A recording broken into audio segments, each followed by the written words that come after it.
Here is my favorite feminist, and by the way, they've totally corrupted feminism, and it's getting corrupted again because now somehow the biological male swimmer thinks that it's feminists who are transphobic against him. Anyway, here is Camille Paglia, noted academic, did her dissertation at Yale, etc., professor in Philadelphia, talking about history and the role of gender dysphoria and sort of the fragileness of society and what that can ultimately lead to. Here we go.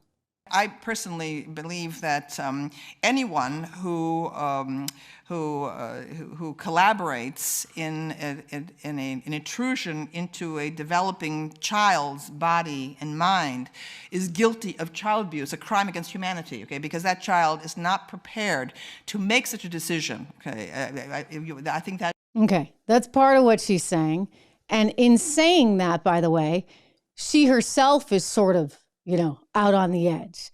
She's out on the edge because these are not things that you're supposed to say nowadays, right? But you got to say them, and you got to understand history, and you got to be able to have these conversations, for goodness sakes, because otherwise you wind up going down a path like this. Listen. Proof of it. Now, I began all of my studies, my book, Sexual Personae, began as a dissertation at Yale graduate school on androgyny. I've always been fascinated, attracted to the subject of androgyny, and that's what sexual personae is. I explored it in history.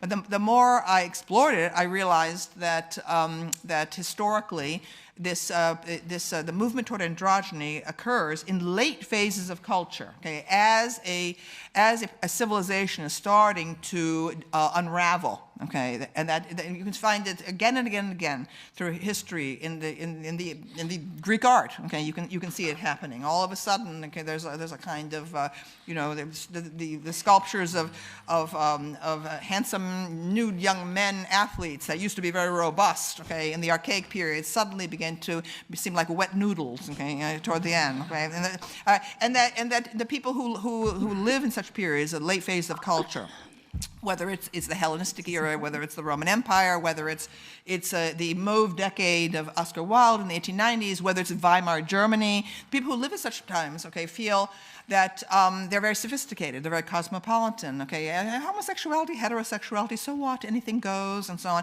all right, and so, but from the perspective of historical distance, okay, you can see that it's a culture that no longer believes in itself, okay, and then what you invariably get are people who are convinced of the power of heroic masculinity, okay, on the edges, whether they're the Vandals and the Huns, okay, or whether they're the barbarians of ISIS. Okay, you see them, Boom. Okay, you see where she's going, and you understand why this is dangerous. And when you squelch speech and you tell people they're not allowed to have a voice at the table, and yet simultaneously feed them a bunch of garbage, and you now have a situation where young girls are wondering if they really are supposed to be female, only to then, and I cite the Chloe Cole interview I did the other day, only to then say, wait a second, this is all wrong. I mean, when you get society to that point, what's going to happen? When society is constantly questioning everything, they don't even know if they're male or female. I mean, hey, listen, there's a small percentage of the population that deals with that, and that's obviously really horrible, and we feel for them. But is it in the numbers that we see now? I don't think so. But when you have this happening, and suddenly if you feel like a girl, you can swim with the girls, you can use the women's restroom, they're handing out feminine products at some university in the traditionally male restrooms because it's crazy, right? And we're not allowed to say that. We're not allowed to speak up. And so when you put people in a corner like that, you do run the risk of additional problems happening. The other thing is, Camille Paglia is saying, you see this through history, whether it be the Huns, whether it be even, what we've seen with the situations in the Middle East, where someone's coming in with a very emphatic viewpoint. We don't want a totalitarian system or that supercharged masculinity. By the way, China's going to risk that because of their only one baby situation for how many years? I mean, they've got an overwhelmingly male population, so they're going to have a lot of testosterone while, you know what we have. Let's see. Can I find the picture? Can I find the picture? Let me see if I have it here for you. Maybe not. But you know where I'm going. I mean, we have a drag queen recruiting for our Navy. I mean, and we're not supposed to talk about this? This is kind of an issue, guys, all right? Like, I consider myself a pretty open-minded person, but I mean, so we get a lot on our plate, and it's going to continue to permeate.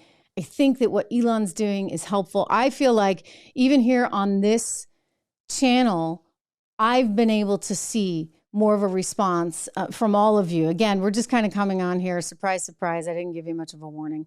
You guys are like on me for that too, because I'm like, oh, maybe we'll go live. Why not? We'll go live today. Anyway, we're live. And I just wanted to talk about this with you. I wanted to play that clip from Tucker. And I wanted you to know I am here. And we're going to continue pushing, because our voices need to be heard.